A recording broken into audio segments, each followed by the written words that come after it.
Welcome to Gluten Free Unwrapped, the podcast that takes you inside the stories of the founders, CEOs, and influencers who make the gluten-free industry tick. Whether you're living a gluten-free lifestyle, building a brand, or just love a behind-the-scenes look at how your favorite products came to be, you're in the right place. I'm your host, Jenny Fink, and this is Gluten Free Unwrapped. Today on Gluten Free Unwrapped, I'm joined by Karissa Francis, the founder of Jack's Allergen Friendly Bakery, a brand that makes soft-baked, allergen-friendly treats that are paleo, gluten-free, and free from the top 9 allergens.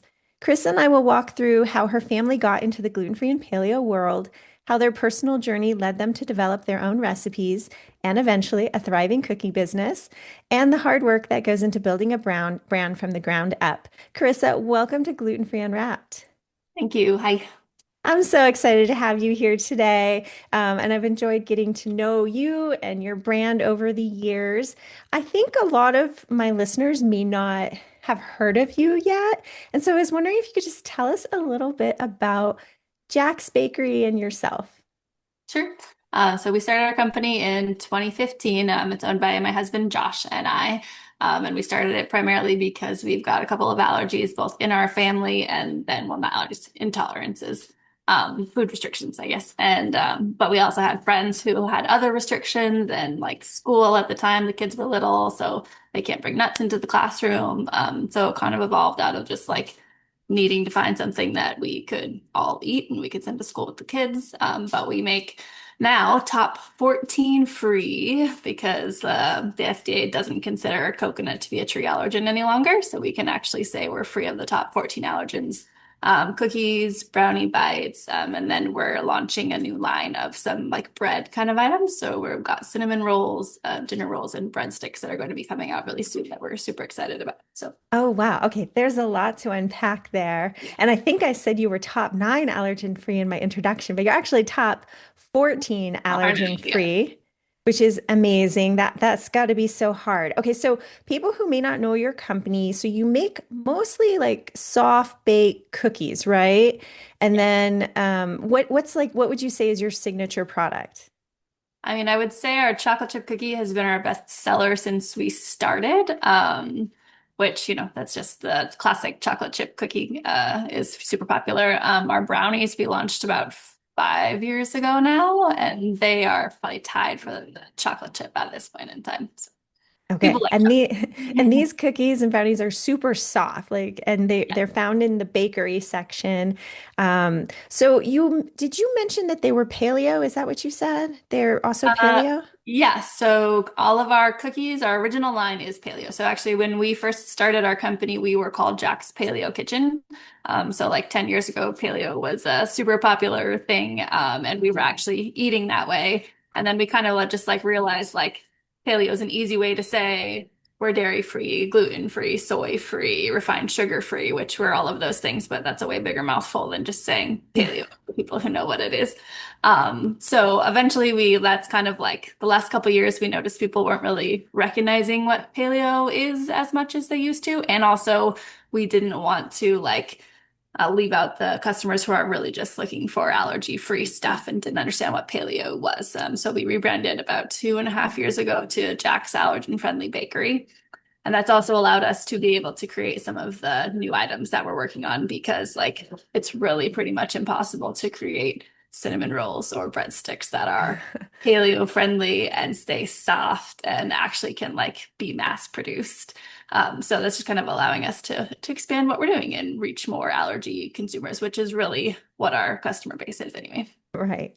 Well, and you mentioned this a little bit in your introduction about, that you were on this paleo journey. And can you just tell us a little bit more about like why you and your husband went paleo? Like what were you experiencing certain symptoms or health challenges?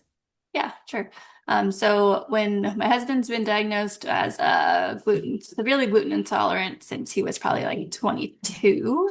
And then when our oldest daughter, who is now 18, was like 2, we took her off gluten because she was having like skin rashes. And like we didn't at the time, we weren't for sure whether that was like a symptom of that because, gluten, celiac stuff just pops up like all kinds of different symptoms. So we took her off for a while and noticed we had a pretty good improvement in her symptoms. And then we went to go get her tested, and the doctor was like, well, you have to feed it to her for 30 days because, this was 16 years ago. And the tests were not as good as they are now. And so we ended up like 2 weeks in, and she was just like a hot mess. She was like melting down all over the place, like more so than a normal 2-year-old kind of stuff. And her skin was irritated. And so we were like, no, we don't need a test. So we actually don't know for sure whether she's actually celiac or just pretty severely intolerant because we couldn't get through the testing. But anyway, so Josh was working for his parents' company as their sales manager for who also own a bakery. And it's hard working with family, and that wasn't working well. But in the meantime, I had learned a lot about like gluten-free baking. And then we just, paleo was like a trendy thing back then, and we decided to try it. And we just really felt good that way. Like we have lots of energy, and we just like felt really good. So we were eating paleo for quite a long time. But you have to make everything from scratch, if you want something, which at that point in time was the case for a lot of gluten-free things too. Like there wasn't really anything that tasted good that you could just buy off the shelf besides for like rice noodles. And that was, that was about it. So I just kind of was doing a lot of cooking myself. I was trying to create something that would get Josh out of the work situation that he wasn't very happy in, and something that we could do.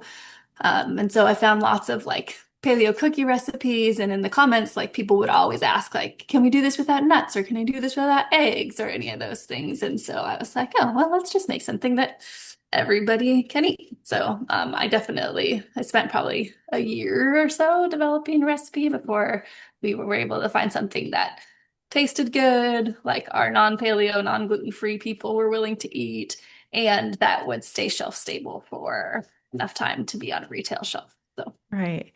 Right. That's the challenge in yeah, cracking that code. yeah, Okay, so you said Josh was actually working in a bakery, so he had a little bit of bakery experience, it sounds like. And yes. then you were home cooking or baking, trying to figure out how to stick to this paleo lifestyle. So tell me a little bit about like some of those first recipes. Like what ingredients were you playing with? What was working? What wasn't working? Yeah, it's been a long time now, but I first started with just like making paleo stuff. So we were using like almond flour and that kind of thing. And then I eventually was able to find like a combination of flours with the coconut flour. And so we end up having like 3 different flours in our cookies. So we use coconut flour, arrowroot starch, and sweet potato flour.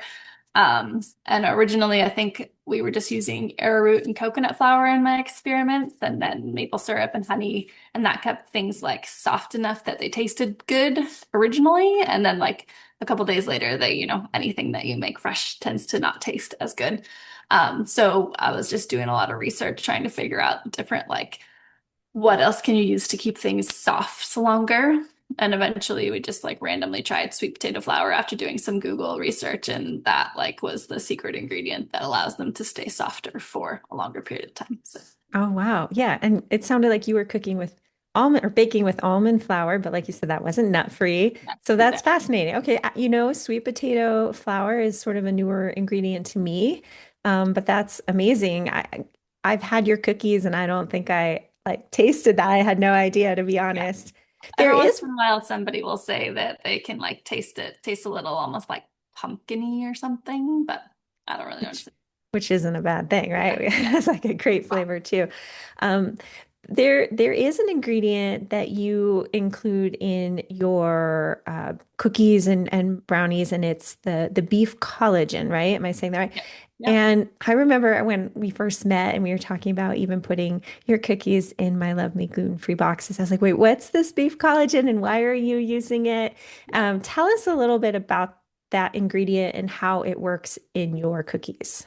Yeah, so essentially it's the binder. So since we don't use gluten or eggs or nuts, which all would be good binders in gluten-free stuff, we had to do something. We did try originally, actually, our first, when we were just going to retail, we tried it with something called agar-agar powder, which is like Yeah. a vegan version of gelatin. But it just didn't. Our cookies are already super soft, right? They don't hold up super great, especially like in shipping. So the agar-agar just didn't quite give us enough holding power to be able to put them on a retail shelf and not have them be in crumbles. And at the time, but still actually I think the grass-fed collagen is actually like people take it as a supplement. They like put it in their drinks. It's like super good for your joints as long as you're not a vegetarian. So we added that as one, a binder, but two, it also has a lot of health benefits. Yeah. And you can't please everyone, right? You You can't be free cannot, of everything because no. Our most we every like 6 months or so I get a pretty angry vegan or somebody who's morally opposed to eating beef, and they're so mad, and I'm like, we put it on the label like in three different spots because we're trying to avoid that and like trying to be transparent about everything that we do and all of our ingredients. And I'm like, I don't know what to tell you if you didn't read the label, like sorry. Yeah. Yeah. Especially Not if sure you how are that's my fault. serious. If you're serious about being vegan, you better read a Right. label because there's lots Exactly. of hidden Right. vegan sources in a lot of Right. ingredients. Exactly the same as gluten, right? It's so, yeah. Right. Yeah. But, right. Like you said, you can't please everybody. And every once in a while, we get somebody who's grumpy. But I would say more people actually appreciate the collagen than don't like it because it is good for you. But Yeah, I think it surprised me. I was like, wait, why is this yeah, in here? What? Because I'm not used to seeing that ingredient in a yeah, cookie, for but it sure. makes perfect sense, for people who maybe are avoiding xanthan gum, which is in almost every gluten-free baked good. If you're Yeah. avoiding some of those gums, this is a more natural alternative to bind the ingredients together. Yep. So tell me a little bit about like the start of your business. So I see, I can just envision this, your husband's working and you're home, tinkering with different recipes. Where did you go from, playing in your kitchen in a way to, wait, I think I have something here. I mean, that was actually my goal. I was working at home. I used to be a medical transcriptionist. So I would like spend my 4 or 5 hours working at home in between kid stuff. And then I would do a couple batches of cookies. And I think really just Josh was really unhappy where he was. And he had so much experience in the industry that it was just like, if we can get something that will work on a retail shelf, we should figure that out. And at the time, actually, one of his major contacts was asking in general for paleo kind of products. And so really the goal the whole time, as soon as I started experimenting versus just like making a recipe just to make a recipe and eat it for ourselves, was the goal was to be able to be on a retail shelf eventually. I mean, did you know anything about starting a consumer product brand? I did not know, but Josh had the sales contacts and the sales experience and the understanding of the industry. And then I'm good at managing things. So, we kind of complement each other. I used to do accounts receivables and payables stuff at a company before I did the medical transcription, and the medical transcription was my own business, so I had experience in being self-employed and all that kind of stuff. So he handles the sales parts of things and I handle all the admin stuff typically. So we balance each other well there. So how did you get from, you've got your cookie, you're packaging it. How did you actually get it into stores and then into consumer hands? Originally, I just went to our two local co-ops because Josh was not ready to leave where he was yet, and we needed to like see if we had something that was going to actually sell before he like quit his job and was like, sure, let's just go do this. So I took it to our two local co-ops and I just like self-delivered for the first like 2 months so that we could like see if it was something that people would actually buy. And once we realized that it would actually be a thing, there's a little bit more to it than that. He had to leave his job because things just got too icky there, which was unfortunate. But it made it so that we just had to jump and go. And his one of his main contacts was our local Whole Foods, or our local region of Whole Foods, so the Pacific Northwest Whole Foods. And we were super lucky that he had that contact and was able to actually get us in. Like we started in September was when we like officially launched. And I think that we got into Whole Foods in like November or December. So we were really, really lucky. Whole Foods doesn't operate that way anymore. It takes like years to get into Whole Foods now. But we were very, very lucky with that and some of his other contacts. So we were able to get in our like Seattle area with a few different store chains right off the bat. And we had a little distributor that he had worked with that we were able to get in with. So we didn't have to go start with the big, huge distributors and all that. Um, so yeah. Were you baking the cookies or did you have a No, we were co-man? we were baking the cookies. So we don't in Washington State they don't do like cottage industry stuff. So you Mm. have to actually have a commercial kitchen. But we were able to rent ours at like a commissary kitchen where they did like catering and stuff like that. So when we actually first started, we had to like put a disclaimer on the label that we were made in a shared facility. But we did that for 6 months until like April. And then once things were going well with Whole Foods, we transitioned into our own space. And we've actually been in that space ever since. And we just 3 months ago took over the space next door to us as well. So we just expanded from 3,000 square feet to 9,000 square feet. So Wow, you guys are like exploding. And you hinted at before that you guys are looking into developing some other products besides the cookies and brownies. So let's tell me more about what these new products are on the horizon. I think I got to sample a few of them at the Expo West this year. yep. Yeah, so the thing we're most excited about, and also probably the most scared about, because it's a lot of work and a lot of uncertainty about how we'll mass produce them super efficiently. But we're going to be launching cinnamon rolls. So as of right now, Sprouts was wanting to bring them in September 1st is our goal. So it's going to be real tight whether we can actually make that goal or not, but that's our fingers crossed goal that they will be on Sprouts shelves September 1st. So they're going to be four in a pack in a little tray, and we're doing what's called modified atmosphere packaging. So you like push the oxygen out and flush it with like a nitrogen carbon dioxide gas combination, and it just takes the oxygen out, which prevents it from staling. So we're hoping we'll be able to have about a 14 to 21 day shelf life with those. Wow. And we're just going to include, they won't be frosted, so you'll be able to reheat them without your frosting melting. And we're going to include an icing packet so that, like, one, there's still no allergens. Two, if you like a cream cheese frosting, you can just add a little bit of cream cheese and blend it together. But we didn't want to, one, make a cream cheese frosting because dairy-free people, and also the vegan cream cheese options are like really expensive. So it would have added like probably $1, $1.50 to the retail price by the time it got there. So playing around with things and seeing how it goes. But we're also Wow. going to be launching breadsticks. They're like soft, like Olive Garden style breadsticks and yeasted dinner rolls. And those we're going to end up probably selling primarily frozen in like pouches. But I think Natural Grocers is probably going to be bringing those in sooner than later. So got lots going on and That, that super is so exciting, ex kind of scary. that is so exciting. Okay, I have never heard of a gluten-free cinnamon roll that is shelf stable. Like that just feels impossible. Yeah, it was difficult. And so we're really hoping that it's going to work. Yeah, it's just been like one thing after another, like finding the right tray. And then we found the right tray that we actually want to use that like puts the product like a little bit shorter so that it fills up the tray a little bit more so people don't like look at the tray and be like, oh, this is half empty. But then we found out just today actually that the trays that we want to use, you have to order like 18 pallets worth. And we're like, we can't do that. So we're going to end up with a little, like the packaging isn't going to be quite as good as we wanted it to be. But we're hoping since literally nobody else does a good gluten-free or particularly allergen-friendly cinnamon roll that people just won't care. Well, they say if you wait till it's perfect, you've waited too long, right? Yeah. So you've got to get Yeah. something out there and start somewhere and see Yeah. what the customer reaction is. Of Yeah. course, that's really exciting. And I like that's where I first discovered you was at Sprouts. And so I love that they want to bring these in. So I will Yeah. be looking for them.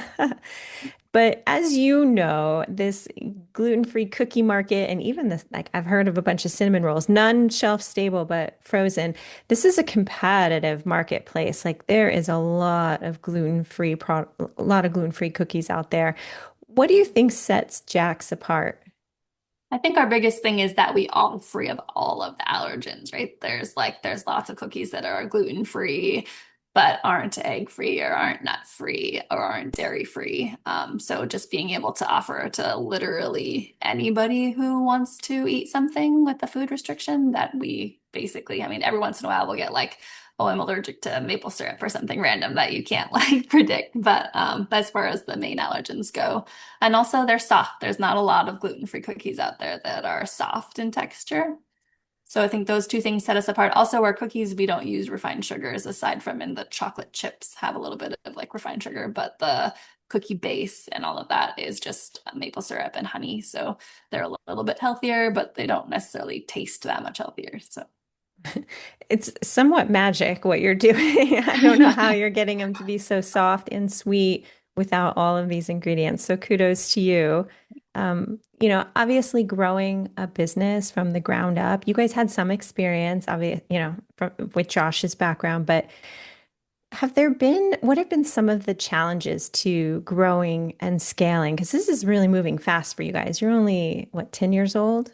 10 years, yeah.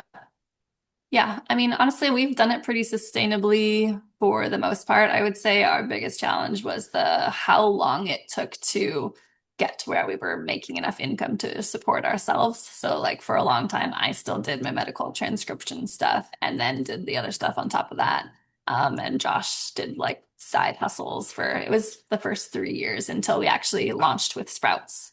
And then it was like, oh, okay, we can like breathe and stop doing the Mm. other things. But, finding funding, we were really lucky to have a local bank and a relationship with somebody at a local bank. And I don't know if we would have got an SBA loan in those early days if we hadn't had those connections. So just like, I don't know, for us, knowing people and like having relationships was really important for us in being successful. But we got a couple of, to start, we got SBA loans.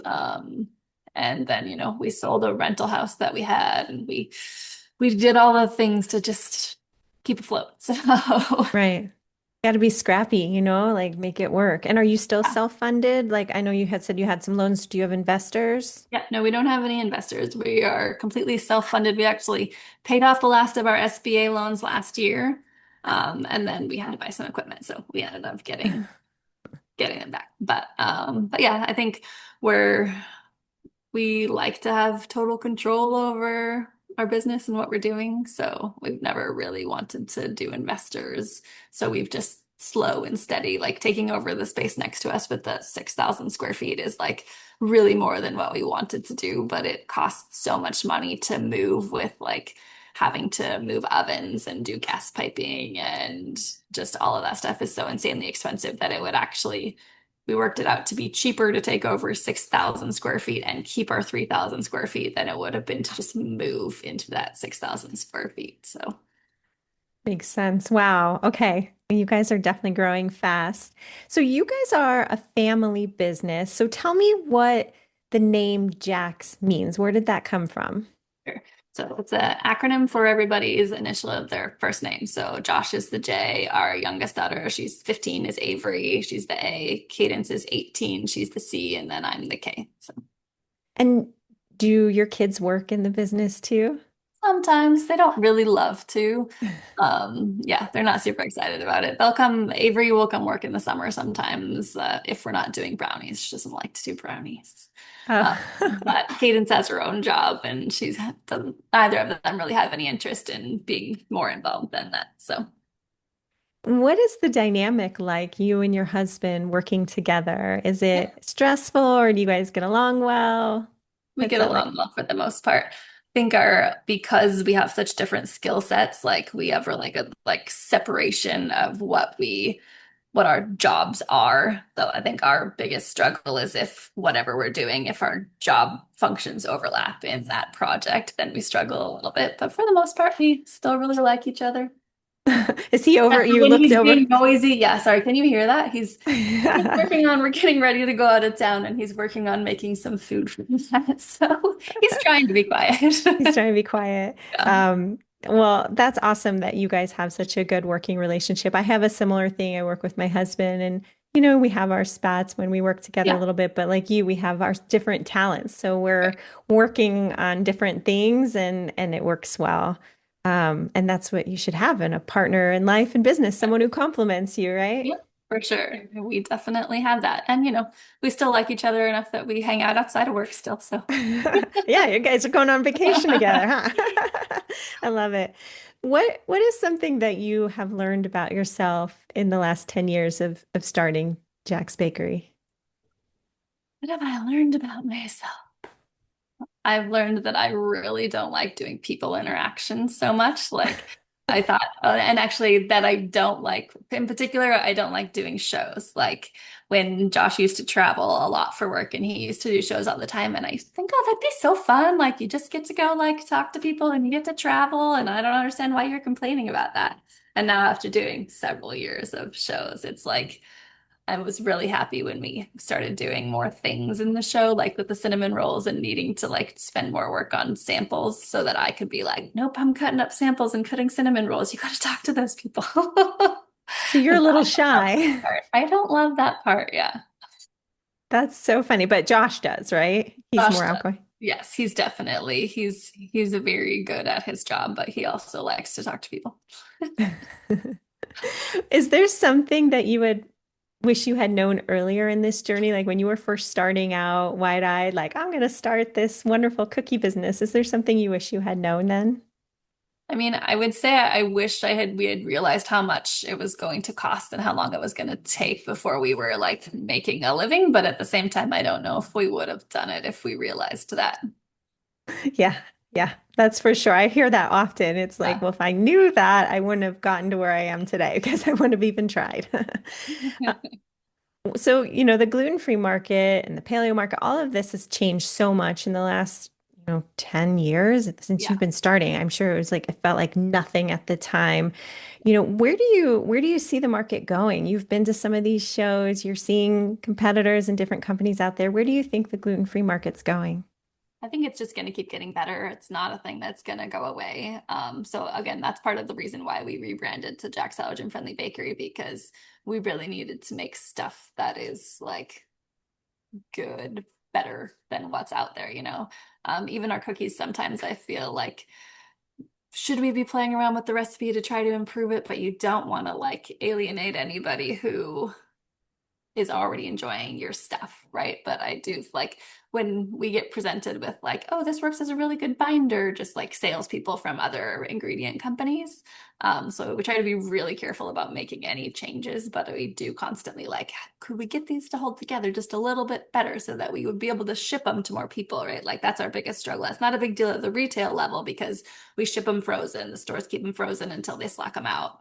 But shipping has always been a really big challenge for us. So we don't do very much online business. And we'd love to be able to reach more people, but I don't want to alienate anybody who all of a sudden wouldn't be able to eat our stuff.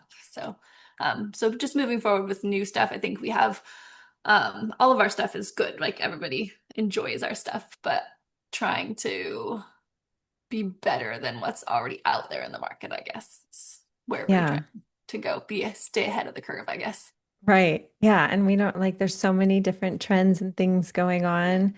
Who knows where this market is going, but I do agree with you. It's going to get better because we are seeing different ingredients come out that are helping improve taste and texture and all the things that were used to be impossible, honestly, Right. for sure.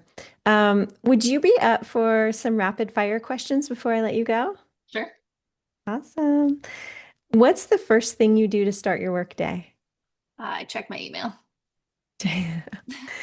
What product are you most proud to have developed? Our cinnamon rolls are going to be the thing I'm most proud of. Yes. Oh my gosh, quit teasing us. They sound amazing. What is one ingredient you would never put in your products besides gluten?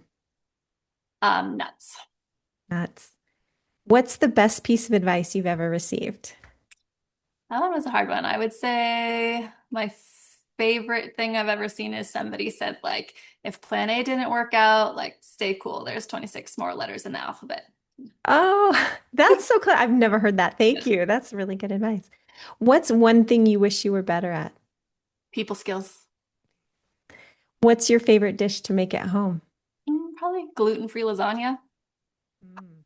What's your noodle? I need to know what you're using for a noodle. We just use whatever is available at the grocery Oh, store. I haven't actually. We've done most of the brands work fine for that. awesome. What's something surprising people don't know about you?